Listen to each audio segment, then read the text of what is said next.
তাহলে প্লাজমা মেমব্রেনের যে ভিন্ন ভিন্ন নাম, আসলে সত্যি বলতে তোমাদের এই প্রথম অধ্যায়টা কিন্তু বিশাল বড়, তাই না?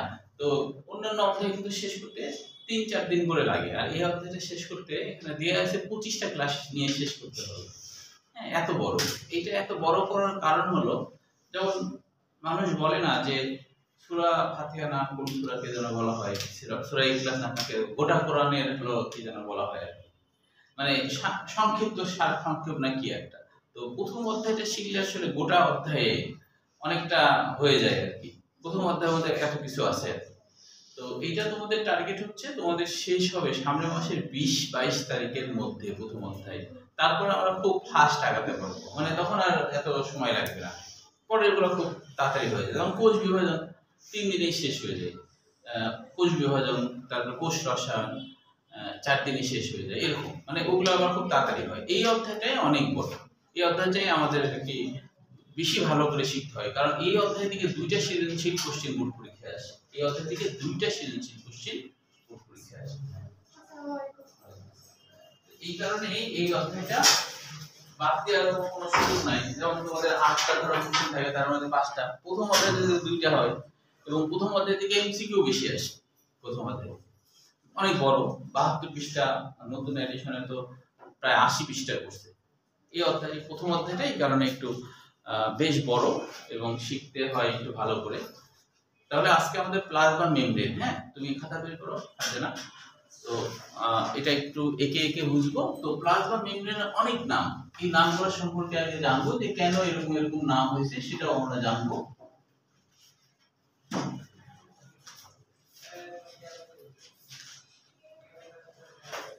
হঠাৎ তোমাকে শুক্রবারে কিন্তু 10টায় আসতে হবে, হ্যাঁ, যে আগের গুলো করতে হবে, হ্যাঁ।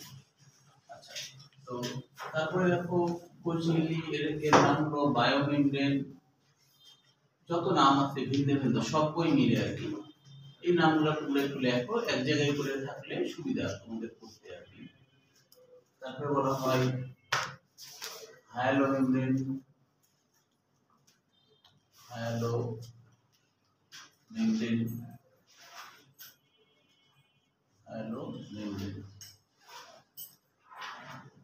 তারপর বলা হয় একক পদ্মা,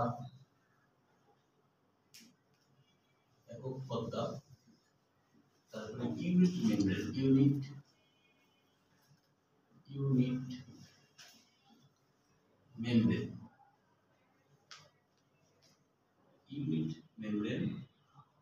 তারপর বলা হয় দ্বিস্তরী পদ্মা। এগুলো কিন্তু ভিন্ন নাম মেডিকেল অ্যাডমিশনে একবার আসছিল, হ্যাঁ, মানে কোষ ঝিল্লির ভিন্ন ভিন্ন নামগুলো আর কি। তো এই জন্য এই নামগুলো সবগুলো আমাদের মনে রাখতে হবে। দ্বিস্তরী পদ্মা,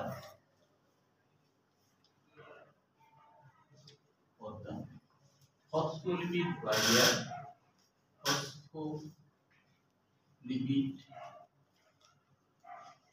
বাইলিয়ার,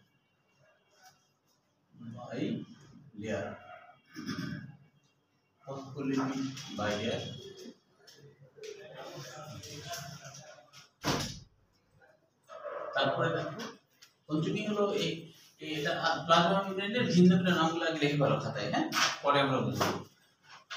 তারপরে দেখো সাইটোপ্লাজমিক মেমব্রেন,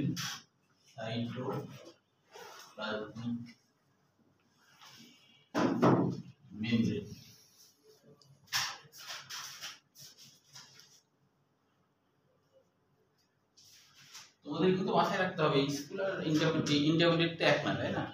স্কুলে তোমরা যত ধরো যেটুকু ভালোই শিখছো, কলেজে কিন্তু তোমরা শিখতে পারবে না।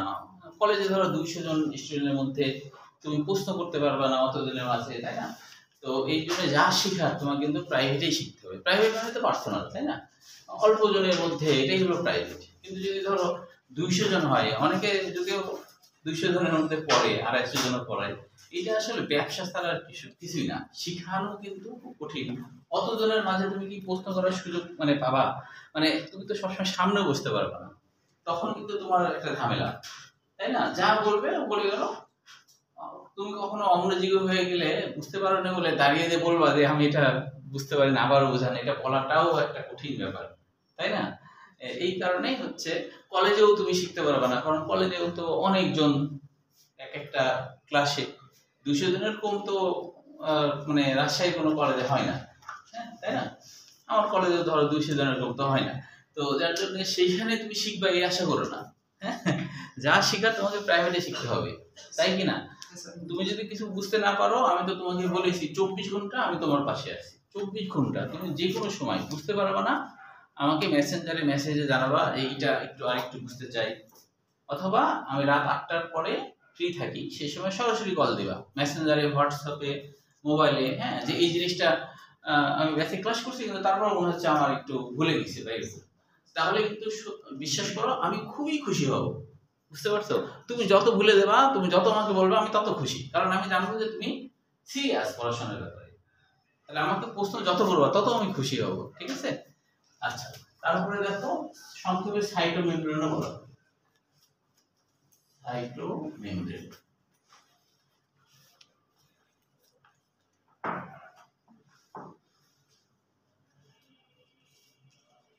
আর কি কি আছে, সব বই মিলে তো এই জন্য একটু বেশি মনে হচ্ছে।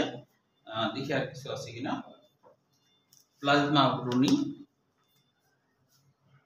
প্লাজমা আবরণী,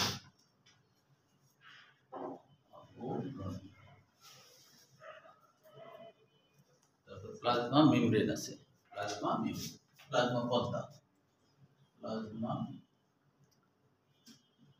পর্দা। তাহলে দেখো কতগুলা নাম, শুধু কোষঝিল্লি বা প্লাজমা মেমব্রেন। এখান থেকে কিন্তু সৃজনশীল কোশ্চেন খুব আসে, এবং তোমাদের কিন্তু আগামী সোমবারে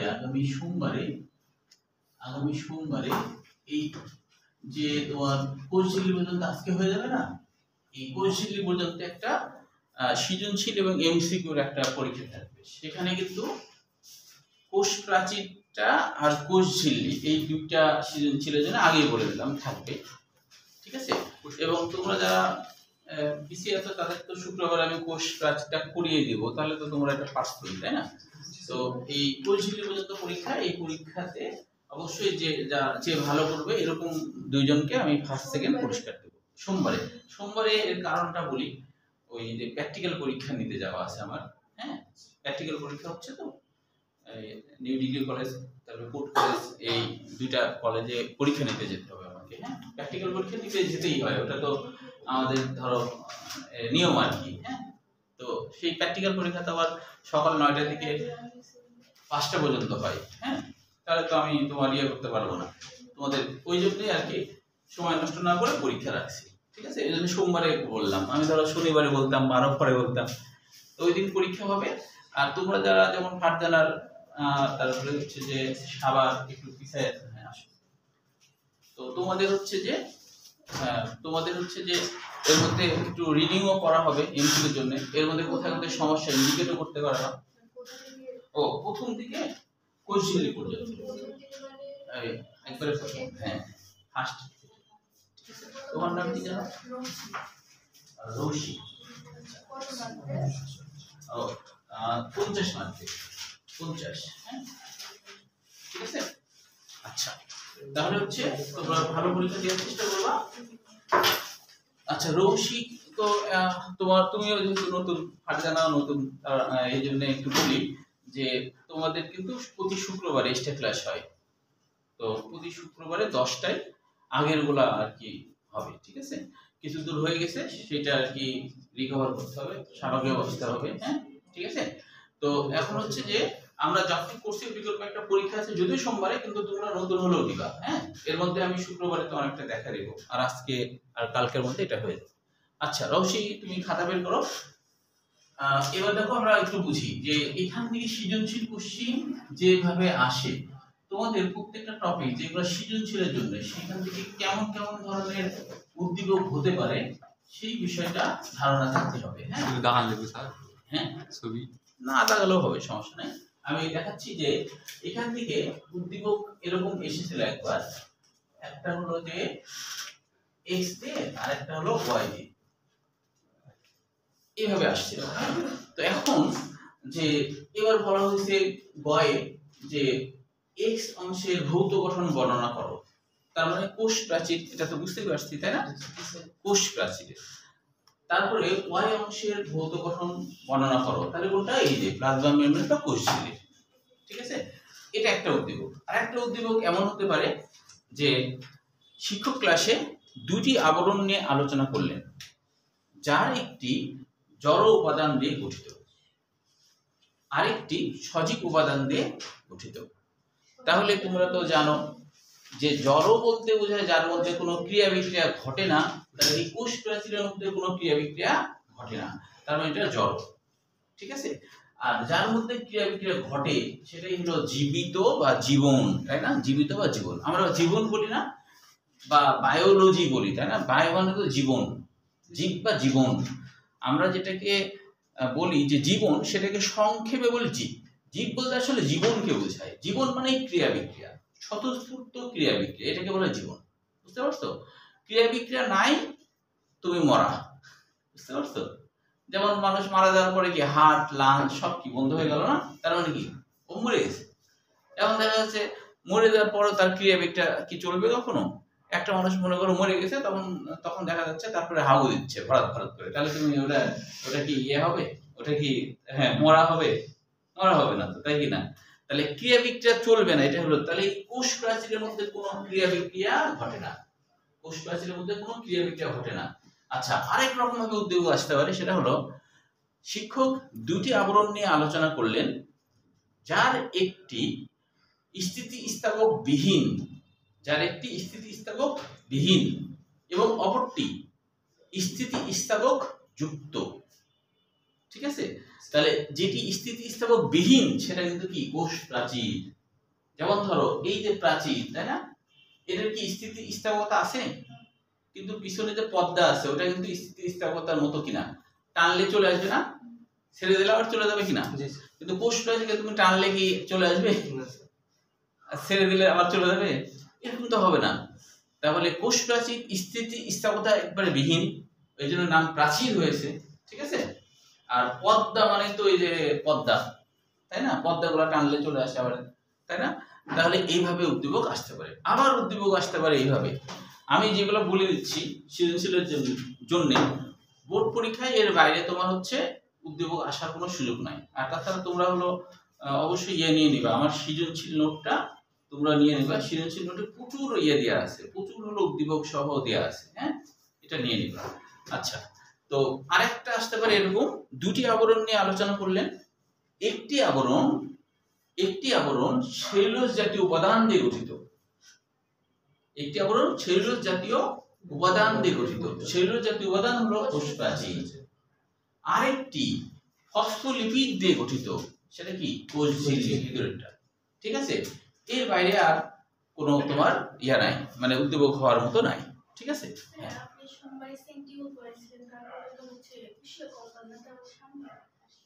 ও আচ্ছা, এইটা পড়ানো হয়েছিল না, বুঝছো। এই প্লাজমা মেমব্রেন কোষঝিল্লি পড়ানো হয়েছিল না কেন, যে কারণ হচ্ছে যে এটা অনেক কঠিন, তো ভেবেছিলাম যে আরো অনেকে আসার কথা এই কারণে আর কি।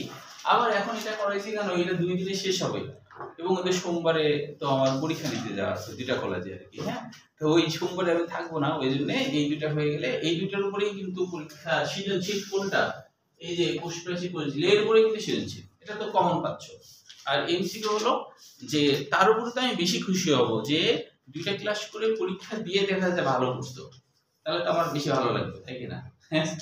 যে যেমন এরা দুজন নতুন ভাই, জানি না কে ফার্স্ট হবে, তবে অবশ্যই ফার্স্ট সেকেন্ডকে পুরস্কার দিবে, সেটা জি, হ্যাঁ। তবে তোমরা যদি নতুন হয়েও, যারা নতুন, তোমরাও ধরতে গেলে নতুন হয়েও যদি 50% পার করতে পারো, তাহলেও পুরস্কার দিব তোমাদেরকে, কারণ তোমরা হচ্ছে যে 2টা ক্লাস করে পরীক্ষা দিয়ে 50% পার করতে পারছো, তাই কি না। আচ্ছা, তাহলে এবার আমরা একটু দেখি যে কেন এরকম নাম হলো, আমরা তো এটা জানলাম। এখন এখানে কিন্তু এই যে কোষঝিল্লি আমি পরে বই দাগায় দিচ্ছি যে কোথায় মেডিকেল অ্যাডমিশনের কোশ্চেন, মানে এখান থেকে মেডিকেল অ্যাডমিশনের কোশ্চেন কোনগুলা আসছে ওটা আমি পরে দেখাচ্ছি, আগে এগুলো একটু বুঝে নিই। দেখো প্লাজমা মেমব্রেন, তো প্লাজমার 2টা অর্থ থাকে, হ্যাঁ। একটা অর্থ দ্বারা বোঝায় যে রক্তকে জেলির মতো কিছু, হ্যাঁ, আরেকটা দ্বারা বোঝায় কিন্তু যে গঠন বা রূপ এরকম কিছু। তো এখানে প্লাজমা মেমব্রেন দ্বারা বোঝায় যে থকথকে জেলির মতো কিছু মেমব্রেন মানে পর্দা, মানে থকথকে জেলির মতো জিনিস তো আছে তাই না, তার বাইরে এই পর্দাটা আছে, তাই এর নাম কি প্লাজমা মেমব্রেন হলো। কোষ ঝিল্লি, ঝিল্লি মানে পাতলা কোনো আবরণ বোঝায়, ঝিল্লি মানে পাতলা কোনো আবরণ, মানে কোষের বাইরে পাতলা আবরণ, ঠিক আছে। প্রাণী কোষ হলে তো আর ওইটা থাকতো না তাই না, মানে কোষ প্রাচীর থাকতো না। আচ্ছা, তারপরে হলো বায়ো মেমব্রেন কেন হয়েছে, এর আগে তো বললাম বায়ো মানেই হচ্ছে জীবন তাই না, বায়ো মানে কি জীবন, তাহলে জীবন্ত কিছুর পর্দা, জীবন্ত পর্দা, জীবন্ত পর্দা। তারপরে দেখো হাইলো মেমব্রেন কেন হলো, হাইলিন মানে স্বচ্ছ, হাইলিন মানে কি স্বচ্ছ, হাইলিন মানে স্বচ্ছ, তাহলে এই স্বচ্ছ উপাদানের বাইরের পর্দা, স্বচ্ছ উপাদানের বাইরের পর্দা। যদি মনে হয় যে ভুলে দেবা তাহলে একটু লিখে নেবা। এরপরে দেখো একক পর্দা, এইটাই কিন্তু খুবই গুরুত্বপূর্ণ। এই একক পর্দা কাকে বলে, এটা জ্ঞানমূলক কোশ্চেন হিসেবে আসে, কয়ের জন্য আসে। হ্যাঁ, একক পর্দা কয়ের জন্য আসে, ইউনিট মেমব্রেন বা একক পর্দা একই জিনিস। একক পর্দা বা ইউনিট মেমব্রেন হলো কোনটা, যে যে পর্দাটা, যে পর্দাটা সব জায়গায় পাওয়া যায় সেটাকে বলা হয় একক। যেমন ধরো ডলার, ডলার কিন্তু পৃথিবীর সব দেশে চলে, তাহলে ডলার কিন্তু মুদ্রার একক, মুদ্রার একক। যেমন এই ওয়ালে সব জায়গায় ইট আছে, তাহলে কি বলবো, এই ঘরটার একক হলো ইট, এই ঘরটার একক হলো ইট। তাহলে এটা এমন একটা পর্দা, এই পর্দা মাইটোকন্ড্রিয়াতে যে পর্দা আছে না, মাইটোকন্ড্রিয়ার পর্দা যা দিয়ে গঠিত, এই কোষ ঝিল্লির পর্দা তাই দিয়ে গঠিত। নিউক্লিয়াসের পর্দা যা দিয়ে গঠিত, কোষ ঝিল্লির পর্দা তাই দিয়ে গঠিত। যত আবরণযুক্ত জিনিসপত্র আছে আর কি, হ্যাঁ, যত আবরণযুক্ত জিনিস আছে, ব্যাকটেরিয়ার বাইরে যে কোষ ঝিল্লি আছে না, সেটা যা দিয়ে গঠিত। উচ্চ শ্রেণীর উদ্ভিদের কোষ ঝিল্লিও তাই দিয়ে গঠিত, বা উচ্চ শ্রেণীর প্রাণীর কোষ ঝিল্লিও তাই দিয়ে গঠিত। তাহলে দেখা যাচ্ছে যে এটা এমন একটা পর্দা সব জায়গায় সেম জিনিস দিয়ে গঠিত, সব জায়গায় কি সেম জিনিস দিয়ে গঠিত, তাই এটাকে বলা হচ্ছে একক পর্দা বা ইউনিট মেমব্রেন, একক পর্দা বা ইউনিট মেমব্রেন। দিয়া বুঝতে পারলা? আচ্ছা, বলো তো এটুকুর মধ্যে কারো কোনো কোশ্চেন আছে কিনা? আছে কোনো কোশ্চেন? আছে? বুঝতে পেরেছো সবাই? আচ্ছা, তাহলে এবার আমরা আসি পরের বিষয়ে।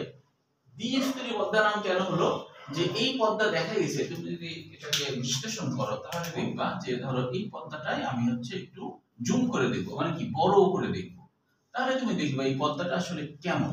এই পর্দা দেখে মনে হচ্ছে একটা, কিন্তু আসলে এটা একটা পর্দা না, এর মধ্যে আছে কি জানো, এরকম দুইটা স্তর আছে, এরকম দুইটা স্তর আছে। এই স্তরগুলোর সাথে একটু লেজের মতো গঠন থাকে, একটু লেজের মতো গঠন থাকে। তাহলে আমরা দেখলাম জুম করার পরে দেখছি, মানে বড় করার পরে দেখছি কি, যে আসলে পর্দাটা একটা স্তর মনে হচ্ছে, কিন্তু আসলে তা না, এটা আসলে দ্বিস্তরী, মানে দুইটা স্তর না, উপরের দিকে একটা স্তর মুছে গেল, নিচের দিকে আরেকটা স্তর, তাহলে কি দ্বিস্তরী হচ্ছে না? দ্বিস্তরী কিনা? আচ্ছা, তাহলে এই হলো দ্বিস্তরী। এমন ভাবে মনোযোগ দিয়ে ক্লাস শুনবা যেন ক্লাসে পড়া ক্লাসে মুখস্থ হয়ে যায়, তাই কিনা? আর যখনই কোনো খটকা হবে তখনই কোশ্চেন করবা, তাহলে দেখবা যে ক্লাস কিন্তু এরকম হওয়া উচিত না কখনো যে বক্তৃতার মতো।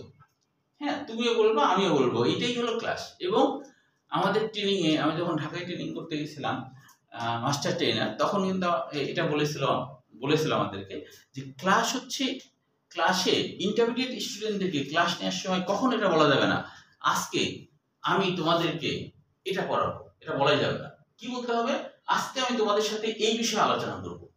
এটা আলোচনা মানে তোমার কোনো যুক্তি বা তোমার কোনো মতামত পেশ করবা, আমি বলবো তুমি বলবা, এটাই হলো ক্লাস।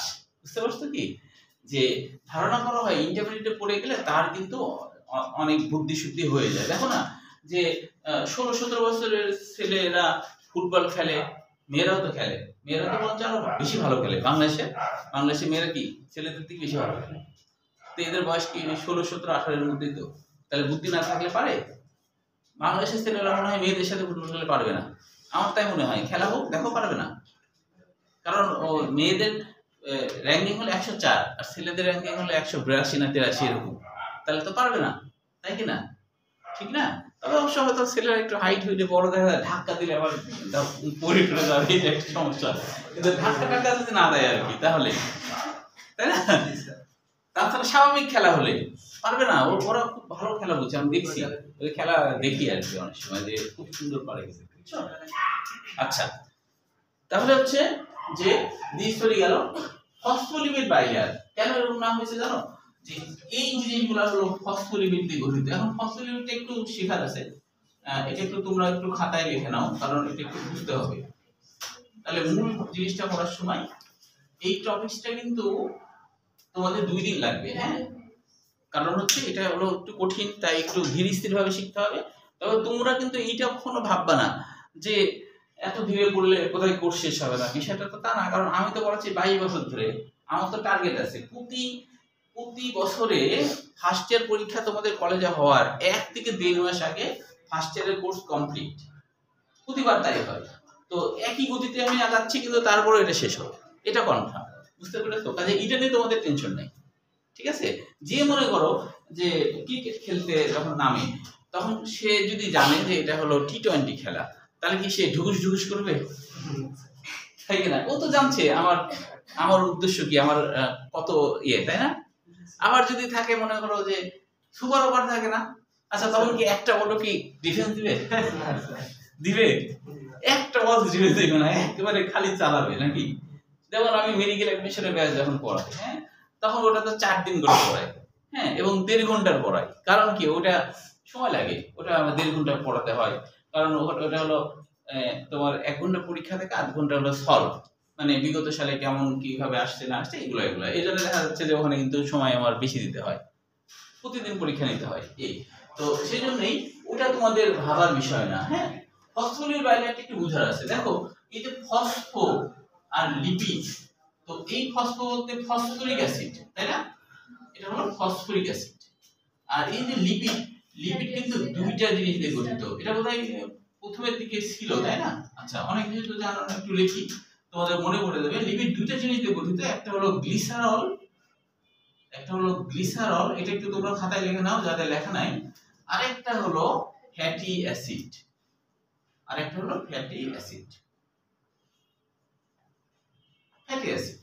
তো মনে রাখতে হবে যে গ্লিসারল আর গ্লিসারিন একই কথা কিন্তু, গ্লিসারিন। আচ্ছা, গ্লিসারিন তোমরা কিন্তু খুব ভালো করে জানো, তাই না? গ্লিসারিন জানো না, ওই যে শীতকালে ঠোঁটে দিতে হয়, মানে যাদের ঠোঁট ফেটে যায় আর কি তাদের, তাই না? তোমরাও অনেকে দাও না? দাও তো নাকি? সবাই দাও? সবার দিতে হয় না। আচ্ছা, তাহলে ভালো, কারো ঠোঁট শক্তিশালী, মানে কিছু হয় না আর কি। আচ্ছা, তাহলে হচ্ছে যে এই গ্লিসারিন, এটা কিন্তু আসলে তার আসল নাম, এটা তার কি আসল নাম? গ্লিসারল। এটা হলো বাণিজ্যিক নাম, কিন্তু গ্লিসারিন বাণিজ্যিক নাম হলো গ্লিসারিন, আসল নাম গ্লিসারল। এই যে অল, তার মানে এখানে একটা অ্যালকোহল তো অবশ্যই আছে, অল আছে না শেষে, অল থাকলে অ্যালকোহল। তো গ্লিসারল কথাটা আসছে বা গ্লিসারিন কথাটা আসছে গ্লাইকোজ থেকে। গ্লাইকোজ মানে হলো মিষ্টি। তোমরা তো জানো গ্লিসারিন কি মিষ্টি, গ্লিসারল কি ঠোঁটে দিলে মিষ্টি লাগে না? একটু জিবা লাগলে মিষ্টি লাগে না? হ্যাঁ, গল্প কি বলছিলাম জানো, মনে নাই তো? ছোট বাচ্চাদের ঠোঁটে মাখানোর পরে যেটা বেঁচে গেছিল দেওয়া। ও হ্যাঁ, ঠিকই। তো এটা আমার খুবই হাসি লাগছিল, তাই তোমাদেরকে বলছিলাম যে নতুনদেরকে বলি একটু। আমার একটা ভাগনা ছোট, এখন ক্রিম হচ্ছে দিচ্ছে শীতকালে, তো হাতে অনেকখানি ক্রিম নিয়ে এখানে দিচ্ছে, নাকে দিচ্ছে, দিয়ে বেঁচে গেছে। তো দেখছে বেঁচে গেছে, তখন দেওয়ালে সুন্দর করে মুছে তারপরে, তার মানে ওইটা আর কোথাও দেওয়ার জায়গা নাই, তোর মুখে দিলেই হয়, কিন্তু দেওয়ালে মুছে দিচ্ছে। অদ্ভুত, ছোট বাচ্চাদের কাজ কামগুলো হাসি লাগে। হ্যাঁ, তো ওই ভাগনা কি করে, পাপোশ থাকে না ঘরে, তো যখন ধরো ঢুকবে তখন পাপোশে মুছে তো আমরা ঢুকি, তাই না? তো ও করে যাওয়ার সময় পাপোশ মুছে তারপরে বাইরে যায়, কিন্তু ঢোকার সময় উল্টা, মানে বাইরে যাচ্ছে পা মুছে বাইরে যাচ্ছে, তো বাইরে যাওয়ার সময় পা মুছে লাগবে, এরকম অদ্ভুত। আচ্ছা, গ্লাইকোজ থেকে মিষ্টি, আর এখানে অ্যালকোহল আছে, ওইস আছে, এই জন্য এটার নাম হলো গ্লিসারল। ফ্যাটি অ্যাসিড মনে রাখবা, ফ্যাট মানে চর্বি বা তেল, তাহলে তেলে থাকা বা চর্বিতে থাকা যে অ্যাসিড তার নামই হলো ফ্যাটি অ্যাসিড। তাহলে এখানে কিন্তু আমরা দেখতে পাচ্ছি যে এইটুকু দেখতে পাচ্ছি যে একটা মাত্র গোল অংশ আর লেজ, ওই লেজটা কিন্তু আসলে ফ্যাটি অ্যাসিডের লেজ। ওটা কি ফ্যাটি অ্যাসিডের লেজ। আমরা বইয়ে পড়ার সময় আরেকটু বিস্তারিত জানবো, এখন এইটুকু থাক। সাইটোপ্লাজমিক মেমব্রেন, সাইটোপ্লাজমের বাইরে যে পর্দা, সাইটো এটা সংক্ষেপে, প্লাজমা আবরণী, ওই যে প্লাজমা মানে তো জেলির মতো থকথকে পদার্থ, তার বাইরের পর্দা, প্লাজমা পর্দা একই কথা। তাহলে আমরা এই নামগুলার অপর নাম কিন্তু মেডিকেল অ্যাডমিশনে কত সালে আসছে একটু দাগায় নিতে পারো। মেডিকেল অ্যাডমিশনে আসছে, আমি বইয়ে অবশ্যই এগুলো লিখে রাখি যাতে করে তোমাদের বলতে সুবিধা হয়। এই যে ভিন্ন নামগুলো আর কি, এই ভিন্ন নামগুলা মেডিকেল অ্যাডমিশনে আসছিল, অবশ্য অনেক আগে আসছিল, সেটা হলো মেডিকেল অ্যাডমিশন 3-4 সেশনে আসছিল ভিন্ন নাম। এছাড়া আসছিল রাজশাহী ইউনিভার্সিটিতে 17 আর 20 সালে, মানে এই অপর নামগুলা, মানে প্লাজমা মেমব্রেনের অপর নাম মেডিকেল অ্যাডমিশনে একবার আসছে, 3-4 সেশনে আসছিল আর কি। হ্যাঁ, আচ্ছা, তাহলে এবার আমরা চলে আসি যে প্লাজমা মেমব্রেন আবিষ্কার কে করলো? হ্যাঁ, প্লাজমা লেমা কি প্লাজমা মেমব্রেনের আরেকটা নাম? হ্যাঁ হ্যাঁ, প্লাজমা লেমা, এটা লিখে দিই, তাহলে এটা বাদ পড়ে গেছে, ধন্যবাদ। প্লাজমা লেমা আরেকটা, প্লাজমা লেমা, এটা আবুল হাসান স্যারের বইয়ে আছে কিন্তু। হ্যাঁ, লেমা মানে পাতলা আবরণ, লেমা মানে পাতলা আবরণ, এটা আবুল হাসান স্যারের বইয়ে আছে। হ্যাঁ, ধন্যবাদ ফারজিনা। হ্যাঁ, তাহলে আরেকটা নাম কিন্তু ছুটে গেছিল। হ্যাঁ, অবশ্য আবুল হাসান স্যারের বইয়ে আছে, ধন্যবাদ। দেখো এই যে এটা হলো প্রাণবন্ত ক্লাস হয় কখন, যখন এই যে এরকম করে বলবা, হ্যাঁ, তখনই ক্লাসটা বেশি ভালো লাগবে। তুমি নিঃসংকোচে, তোমার হচ্ছে যে তোমার নিজস্ব কোনো প্রস্তাবনা থাকলে সেটাও তুমি বলবা আমার সাথে। তোমাদের কিন্তু গ্রুপ খুলতে হবে। হ্যাঁ, গ্রুপ খোলা হয়েছে কি তোমাদের? আজকে ক্লাস শেষে গ্রুপ খুলে দিতে হবে। ও হ্যাঁ, তোমার আচ্ছা, তুমি ইউটিউবে দেখে নাও, তোমার যেহেতু জরুরি কাজ কোন নাই। ও তাহলে এক্সট্রা ক্লাসে তুমি দেখে নিও এক্সট্রা ভাবে। হ্যাঁ, এক্সট্রা ভাবে দেখে নিও, যাও, যেহেতু তোমার একটা জরুরি বিষয়। হ্যাঁ, শুক্রবারে আসো, শুক্রবারে আসলে তুমি হচ্ছে 12টায় আসতে হবে, ঠিক আছে? এসে তুমি দেখে নিও। আচ্ছা, তোমরা কিন্তু 12টায়, তোমরা কিন্তু 10টায়। হ্যাঁ, তোমরা 10টায়, তোমার আগের পোস্ট লাইসেন্স ছিল তাহলে তোমাকেও আসতে হবে। হ্যাঁ, আচ্ছা আচ্ছা, তাহলে এবার আমরা আবিষ্কার কে করছেন প্লাজমা মেমব্রেন সেটা একটু দেখে নিই। আবিষ্কার আর হচ্ছে মানে নামকরণ এবং আবিষ্কার দুই ব্যাপারটা জানতে হবে। দেখো এবার একটু আমরা বইয়ে আসি, এবার একটু তোমরা বই বের করো, এখানে কিছু এমসিকিউ দাগানোর আছে তো, তাই একটু বই বের করো। দেখো বইয়ে প্লাজমা মেমব্রেন বা কোষঝিল্লি যে আছে, এইখানে আমাদের যে বৈজ্ঞানিকের দুইজন বৈজ্ঞানিকের নাম মনে রাখতে হবে। একটা হলো কার্ল নাগেলি আর ক্রামার সর্বপ্রথম ঝিল্লিকে প্লাজমা মেমব্রেনের নামকরণ করেন। আসলে ঠিকই, মানে নামটা এমন যে বাংলায় হলো ওই যে কার্ল নাগেলি সাপ আছে না, সেই সাপ, তাই না, এই আর কি। তাহলে তার মানে এরকম হতে পারে যে এই যে কার্ল নাগেলি যে আবিষ্কার করলেন, প্লাজমা মেমব্রেনের নামকরণ করলেন, তার মানে কি সে হয়তো বা নামকরণ করে নাগিন ড্যান্স দিতে শুরু করছিল, হতে পারে, তাই না? নামকরণ করছে, নাগিন ড্যান্স দিচ্ছে, এরকম নাগিন খুশির খেলায় যে আবিষ্কার তো করছে একটা কিছু, তাই না? তো তিনি প্লাজমা মেমব্রেন নামকরণটা করেন, আর প্লাজমা লেমা নামকরণ করেন। এটা কিন্তু জাহাঙ্গীরনগর ইউনিভার্সিটি 18 সালে আসছিল যে প্লাজমা লেমা, মানে প্লাজমা মেমব্রেনের একটা অপর নাম হলো প্লাজমা লেমা। এটা জাহাঙ্গীরনগর ইউনিভার্সিটি 18 সালে আসছিল। আচ্ছা, তাহলে এখানে কিন্তু মনে রাখতে হচ্ছে, ধরতে গেলে 3জন বিজ্ঞানীর নাম। তো আমরা যদি এটা একটু টেকনিক্যালি মনে রাখি, হ্যাঁ, সেটা কি টেকনিক্যালি বলতে এরকম ধরো যে তুমি এভাবে মনে রাখতে পারো। দেখো সেটা হলো নাকের পাওয়ার, নাকের পাওয়ার, এটা মনে রাখলে তুমি সবার না মানে 3জনের নামে মনে রাখতে পারো। আর নাকের পাওয়ার, কেন নাকের পাওয়ার? দেখো নাতে কি হয়, নাগিলি না, কাল মনে না রাখলে হবে। আর কতে কি হয়, ফ্লাওয়ার, বুঝলি? পাওয়ার কি, ফ্লাওয়ার, কি হলো না, নাকের পাওয়ার, তাই না? যেমন নাকের পাওয়ার কাদের সব থেকে বেশি, কুকুরের থেকেও আরেকজনের বেশি আছে, পিঁপড়া না, আরেকজনের বেশি আছে, ভাল্লুক, ভাল্লুক আছে না, ওই ভাল্লুক কত জানো, যে সব থেকে কুকুর হলো 19 কিলোমিটার দূর থেকে সে গন্ধ ইয়ে করতে পারে, 19 কিলোমিটার দূর থেকে গন্ধ পায় কুকুর। আর ভাল্লুক হলো তার থেকে 7 গুণ বেশি, ভাল্লুক হলো তার থেকে 7 গুণ বেশি, বুঝতে পেরেছো? ভাল্লুকের পরে যে আছে, মানে ভাল্লুকের পরে দ্বিতীয় নম্বরে যে বেশি গন্ধ পায়, গন্ধ শুকতে পায়, সেটা কে জানো? মশা। মশা হলো 45 কিলোমিটার দূর থেকে মানুষের গন্ধ পায়, 45 কিলোমিটার দূর থেকে মানুষের গন্ধ পায়, বুঝতে পারছো?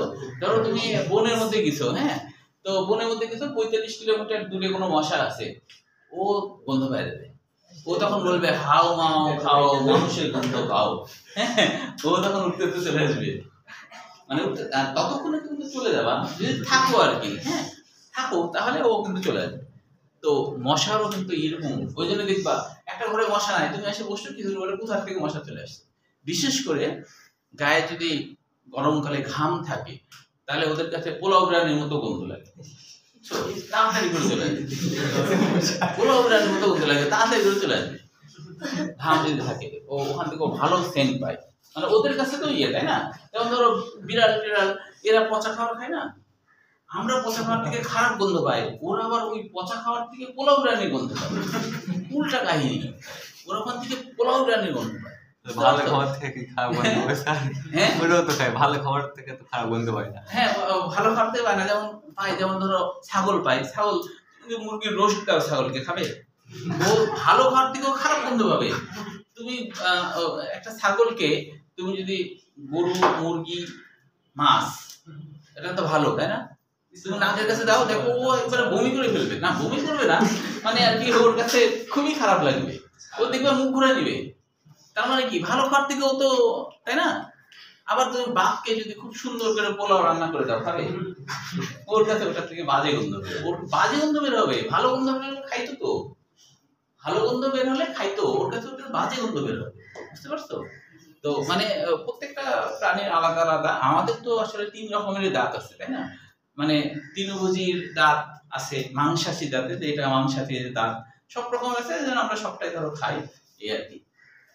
আচ্ছা, তাহলে নাকের পাওয়ার মনে রাখলে দেখো, মনে থাকবে কি, নাগেলি, ক্রামার, ক্লাবার, তাই না? নাকের পাওয়ার, এটা দিয়ে তুমি আর কখনো ভুলবা না, তবে এখানে সাল মুখস্থ করতে হবে না, সালটা আসে না। আচ্ছা, এরপরে আমাদের যেটা লাগবে সেটা হলো পিনোসাইটিক মাইক্রোভিলাস আর পিনোসাইটিক ফোস্কা, এই দুটো একটু মনে রাখবো, যে এই কোষঝিল্লির মধ্যেই এই জিনিসগুলো পাওয়া যায়, মাইক্রোভিলাসও পাওয়া যায়, পিনোসাইটিক ফোস্কাও পাওয়া যায়। তো এই জিনিসগুলো কি একটু দেখো। মাইক্রোভিলাস, মাইক্রোভিলাস, মাইক্রোভিলাস, মাইক্রোভিলাস হচ্ছে, মাইক্রো মানে ছোট, ভিলাস মানে আঙ্গুল, মানে আঙ্গুল, মাইক্রো মানে ছোট ছোট আঙ্গুল, অর্থাৎ প্রাণী কোষে দেখা যায় বাইরের দিকে এরকম ছোট ছোট আঙ্গুলের মতো কিছু অভিক্ষেপ দেখা যায়, হ্যাঁ, আঙ্গুলের মতো কিছু অভিক্ষেপ, এটা শুধুমাত্র কোষঝিল্লিতে হয়, কোষ প্রাচীরে হয় না, কোষ প্রাচীরে এরকম মাইক্রোভিলাস নাই। এখন ধরো এটাও একটা উদ্দীপক হতে পারে, এমন একটি আবরণ নিয়ে আলোচনা করলেন শিক্ষক, যে আবরণটিতে মাইক্রোভিলাস দেখা যায়, তাহলে সেই আবরণটা অবশ্যই কি হবে? কোষঝিল্লি হবে। অথবা বললো পিনোসাইটিক ফোস্কা, পিনোসাইটিক ফোস্কা কি দেখো, পিনোসাইটিক, পিনোসাইটিক, একটা বিষয় কিন্তু মাথায় মনে রাখবা, আমি যে তোমাদের আসলে বাংলা অর্থ বলি দুইটা কারণে বলি, মনে থাকাটা সুবিধা, আর বর্তমানে কিন্তু কিছু কিছু বোর্ডে এই বাংলা অর্থগুলা দিচ্ছে, যে যেমন ধরো কেন নাম হয়েছে পিনোসাইটিক ফোস্কা, এগুলো অনুধাবনের জন্য একটা দুটো বলে দিচ্ছে, কিন্তু এই জন্য তোমাকে কিন্তু সব জায়গাতে প্রিপেয়ার থাকতে হবে, প্রস্তুত থাকতে হবে, তোমাকে যেন কেউ পরাজিত করতে না পারে, তাই কিনা? আর মাতৃভাষা বুঝলে সেটা তোমার জন্য ভালো লাগাটাও বাড়বে।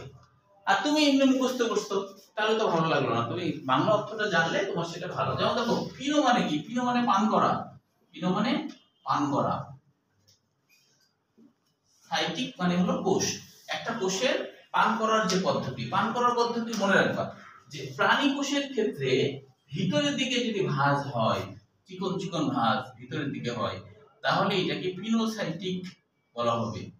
চিকন চিকন ভাঁজ যদি হয়, হ্যাঁ, খুবই চিকন চিকন চিকন চিকন ভিতরের দিকে হলে সেটাই হলো পিনোসাইটিক, ভিতরের দিকে হলে পিনোসাইটিক বাইরের দিকে হলে মাইক্রোভিলাস, ভিতরের দিকে হলে পিনোসাইটিক, বাইরের দিকে হলে মাইক্রোভিলাস। পিনোসাইটিক হচ্ছে যে পিনো মানে পান করা, মানে কোষ ঝিল্লি জায়গায় জায়গায় একটা ফাটলের মতো হয়, এই ফাটলটাই ভিতরের দিকে লম্বা একটা নালীর মতো গঠন করে। পান করা মানে কি তরল পদার্থ পান করে। মাইক্রোভিলাস কিন্তু নাকি পিনোসাইটিক কোষকে বলা হয় দেখা আছে। হ্যাঁ, মাইক্রোভিলাসকে পিনোসাইটিক কোষকে বলা হয়। কোথায় মাইক্রোভিলাসকে পিনোসাইটিক বলা হয়? সেটা হলো ভিতরের দিকেরটা। এটাও তো এক ধরনের মাইক্রোভিলাস, কারণ এটাও আঙ্গুলের মতো, এটাও এক ধরনের আঙ্গুলের মতো, তাই না? এটাও আঙ্গুলের মতো। তাহলে বাইরের দিকের যে মাইক্রোভিলাস, সেটা হলো বাইরের দিকে যেটা থাকে সেটা আসলে মাইক্রোভিলাস, কিন্তু এটাও তো এক ধরনের আঙ্গুলের মতো গঠন, তাই না? কিন্তু এটার পদ্ধতিটা কি ভিতরের দিকে। মনে রাখবা পিনোসাইটিক ভিতরের দিকে থাকবে, মাইক্রোভিলাস আর সামনের দিকে থাকবে। তবে এটাও তো আঙ্গুলের মতোই হয়, আঙ্গুল যেমন এরকম করে ভিতরের দিকে দিয়ে রাখে, এই অর্থে আর কি বলছে। হ্যাঁ, তাহলে এই দুটো সম্পর্কে জানলাম। এবার আমরা চলে আসি ভৌত গঠনে। ভৌত গঠনে মনে রাখতে হবে যে কোষঝিল্লির ভৌত গঠন ব্যাখ্যা করতে যে ড্যানিয়েলি ও ড্যাপসন সর্বপ্রথম একটি সুনির্দিষ্ট মডেল দেন, এটিকে বলা হয় স্যান্ডউইচ। তাহলে পরীক্ষায় আসবে স্যান্ডউইচ মডেল, স্যান্ডউইচ মডেলের মডেলটি কে দেন? তাহলে তুমি মনে রাখবা দাদার কথা মনে রাখবা, দাদা, তোমার দাদা। হ্যাঁ, তোমার দাদা। এখন ইয়েতে তো আসলে ইংরেজিতে তো আসলে ওইভাবে দেওয়া হয় না, তাই না? ওই জন্য কিন্তু যে তোমার ইংরেজরা যদি বাংলা শিখে তাহলে কিন্তু তারা ওই যে দাদা বলতে পারে না, ডাডা ডাডা বলে। হ্যাঁ, ওরা তো ওইভাবে ওদের তো নাই আর কি। হ্যাঁ, ওই জন্য তোমার যেমন ত বলতে পারে না, হ্যাঁ, ত বলতে পারে না। আমার মামাতো ভাই আমেরিকায় থাকে, তো ওই মামাতো ভাইয়ের বাচ্চা হয়েছে, মানে ওরা ছোটই যদিও, তো বাংলা পারে না সেরকম আর কি। হ্যাঁ, তো একটু পারে, ওই যে বলে যে ডাডা ডাডি এরকম, মানে বলতে পারে না আর কি। হ্যাঁ, তো আমার নাম বলে শান্ঠ, মানে বলতে পারে না। ওই যে ওইগুলো নাই, যে ওদের ভাষাতে তো নাই, ওই জন্য বলতে পারে না আর কি। বাংলা এমন একটা জিনিস যে সব কিছু আছে, তুমি যেটাই মুখ দিয়ে উচ্চারণ করবে সেটাই পারা যাবে। তো ওরকম বলে, হাসিও লাগে তখন। হ্যাঁ, তো ওই দাদা তো না, এখানে ডি আছে, তাহলে ড্যানিয়েলি ও ড্যাপসন মনে রাখবা। দাদা এক দাঁতে ড্যানিয়েলি, আর একটা হলো কি ড্যাপসন। তাহলে এই যে ডি ডি দাদা, দাদা আবিষ্কার করছে। দাদা হলো, দাদা কি করছে? স্যান্ডউইচ মডেল নাম দিয়েছে, অর্থাৎ কোষঝিল্লিকে স্যান্ডউইচ মডেল নাম দিয়েছে। কোষঝিল্লিটাকে এইগুলাকে নাম দিয়েছে স্যান্ডউইচ মডেল, নাম দিয়েছে কি স্যান্ডউইচ মডেল। হয়তো দাদা একদিন কি করছে, স্যান্ডউইচ খেতে খেতে তার মনে হলো যে কোষঝিল্লি এরকম স্যান্ডউইচের মতো হতে পারে। দাদা একদিন স্যান্ডউইচ খাচ্ছিল, তবে এক দিতে ড্যানিয়েলি আর এক দিতে ড্যাপসন। ঠিক আছে, তাহলে এটা আমাদের মনে রাখতে হবে।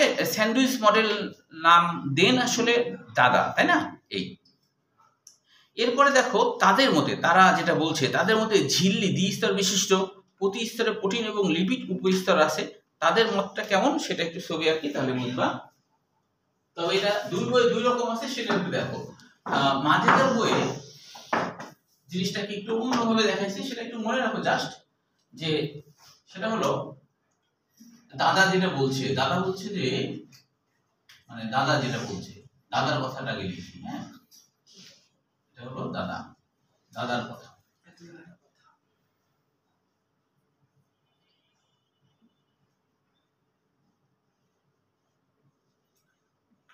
মানে ড্যানিয়েলি ও ড্যাপসন বলছে, সেটা হলো স্যান্ডউইচ কিভাবে বলছে, যে এখানে মনে করো প্রোটিন থাকে, এখানে প্রোটিন। এখন তুমি যদি প্রোটিনকে পাউরুটি মনে করো, তাহলে এই ভিতরে যে ফসফোলিপিড আছে না, ফসফরিক অ্যাসিড আর লিপিড, তো এই লিপিডকে মনে করো মশলা তেল এই সেই, তাহলে তো এটা স্যান্ডউইচই হলো। তাহলে এটা স্যান্ডউইচ হলো না, তাই না? তো কিন্তু তাহলে দুটো স্তর, একটা হচ্ছে প্রোটিন আর লিপিড, প্রোটিনের সাথে উপস্তর লিপিড, প্রোটিনের সাথে উপস্তর লিপিড, তাহলে কি দুটো স্তর। কিন্তু এটা কিন্তু মাঝেদার বইয়ে আছে। হ্যাঁ, লম্বা করে দেখিস। হ্যাঁ, ও লম্বা হলো প্রোটিন না, নিচে এই যে লিপিড থেকে বের হয়েছে লম্বা করে। কোনটা? এই যে মাঝখানে। ও আচ্ছা, মাঝখানে হলো ফ্যাটি অ্যাসিডের লেস। ও আচ্ছা, এটা হলো ফ্যাটি অ্যাসিড। হ্যাঁ, এটা হলো ফ্যাটি অ্যাসিডের লেস। লেজ মানে ফ্যাটি অ্যাসিড অনেক বড় হয় আর কি। হ্যাঁ, তো এটা আমরা দেখবো, এইসবটা আঁকবো, মানে এই গোটা জিনিসটা আসলে কেমন দেখতে এটা আমরা আঁকবো। হ্যাঁ, তাও একটু এখনই দেখো, যেহেতু কোশ্চেন করলাম, আসলে গোটা জিনিসটা একটু সংক্ষেপে দেখাই। এটাকে তুমি যদি বিশ্লেষণ করো তাহলে এটা দেখতে কেমন হয়, এই জিনিসটা যদি বিশ্লেষণ করো।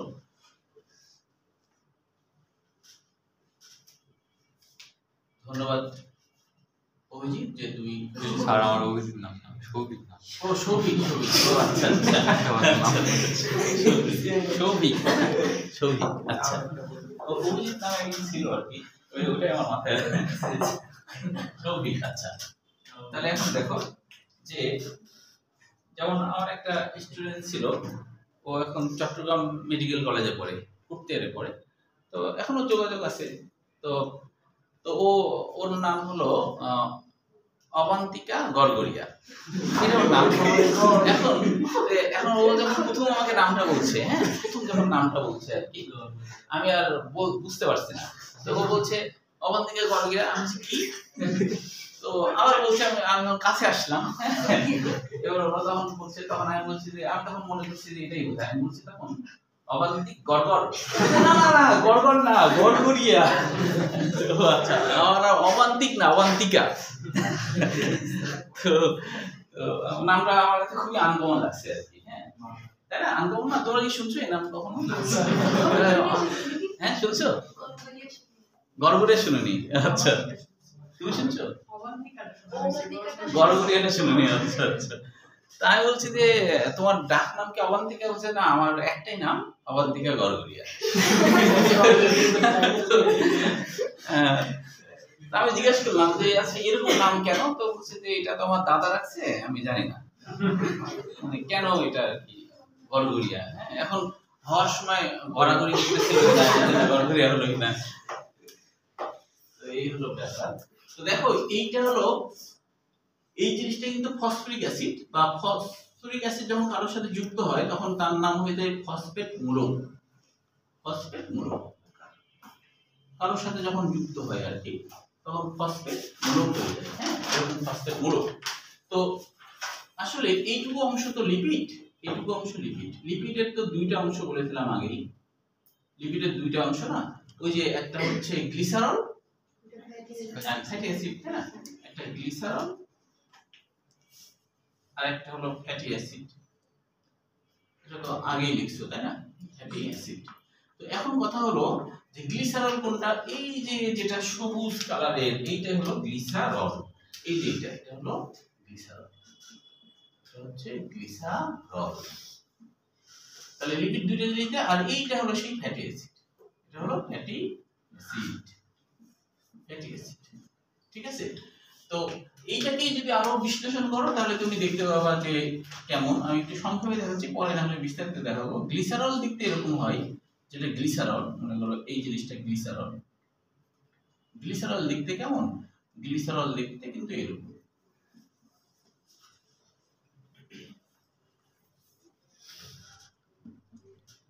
তারপরে তোমরা একটু নোট করো, গ্লিসারল দেখতে এরকম হয়, গ্লিসারল দেখতে এরকম।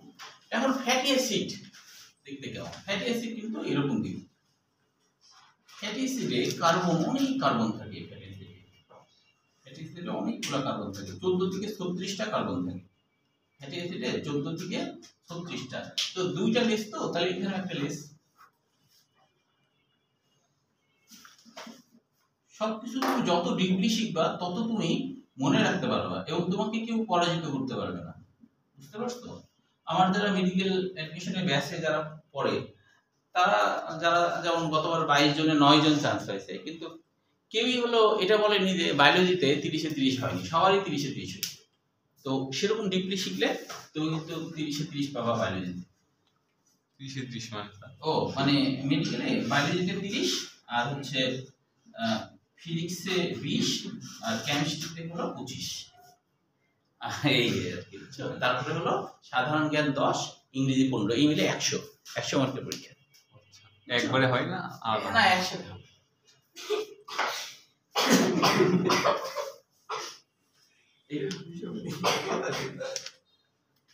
আচ্ছা, তাহলে এখন দেখো এই যে ফসফরিক অ্যাসিড, যেটা ফসফরিক অ্যাসিড দেখতে এরকম,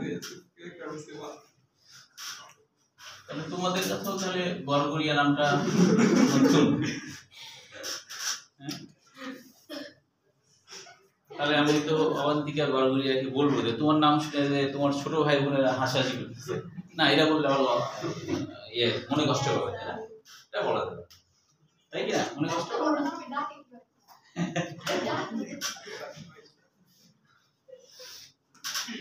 এটা কিন্তু একসাথে একীভূত হয়, পরে আমি দেখাবো কিভাবে একীভূত হয়। তাহলে এই দেখো, তারপরে হচ্ছে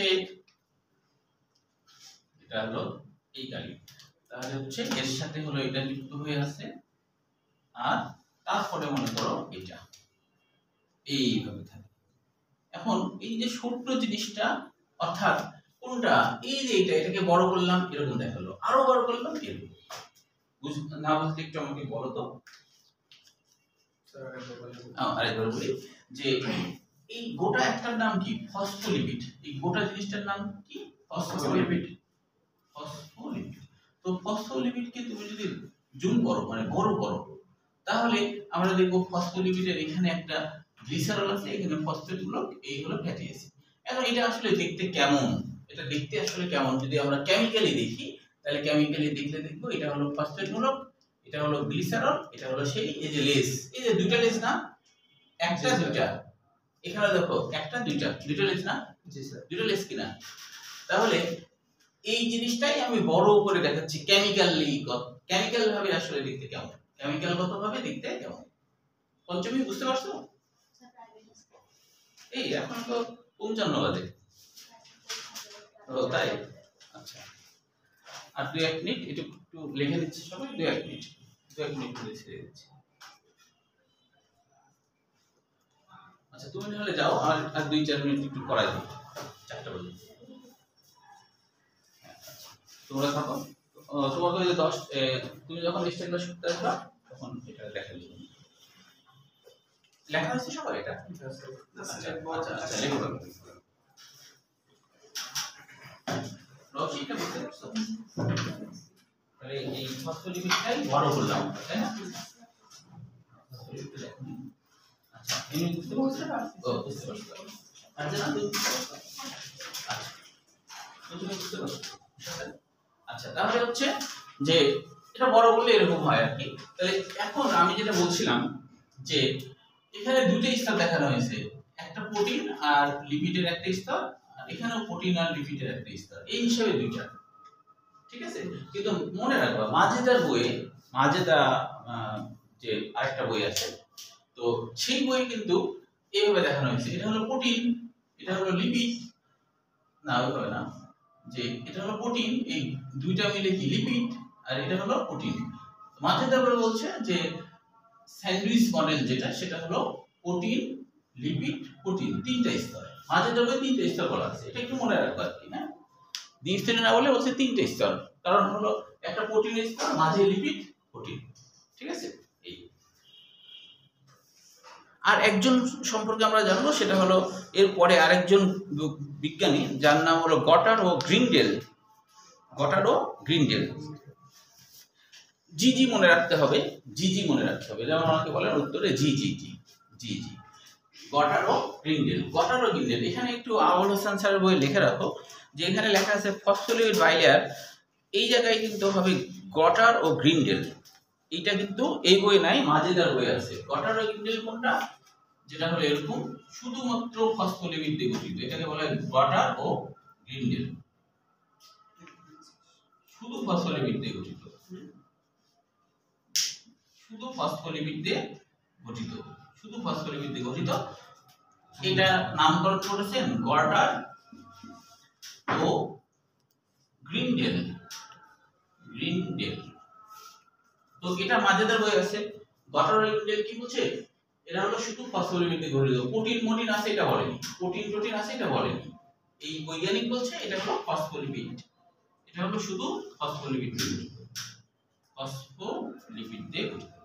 আমরা মূল বিষয়গুলো জেনে ফেলেছি, আগামী দিনে আমরা এই টপিকটা শেষ করব, আর সোমবারে আমাদের হ্যাঁ হ্যাঁ হ্যাঁ এখানেই লিখতে হবে।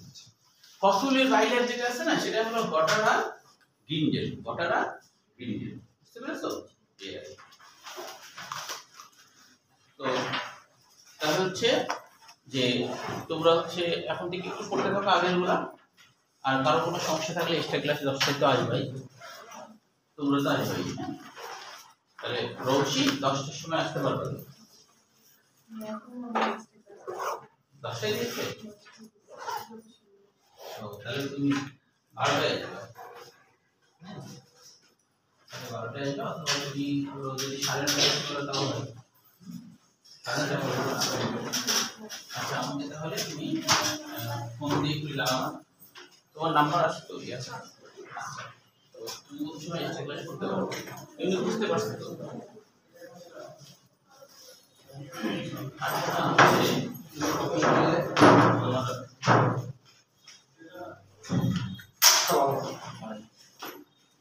তুমি বই কিছু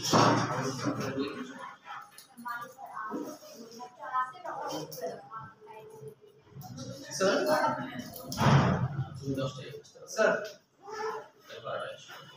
স্যার এসব ভিডিও কি স্যার আপনি ইউটিউবে ছাড়েন? হ্যাঁ হ্যাঁ। স্যার ইউটিউব চ্যানেলের নাম কি? ও শান্ত বায়োলজি। তুমি হচ্ছে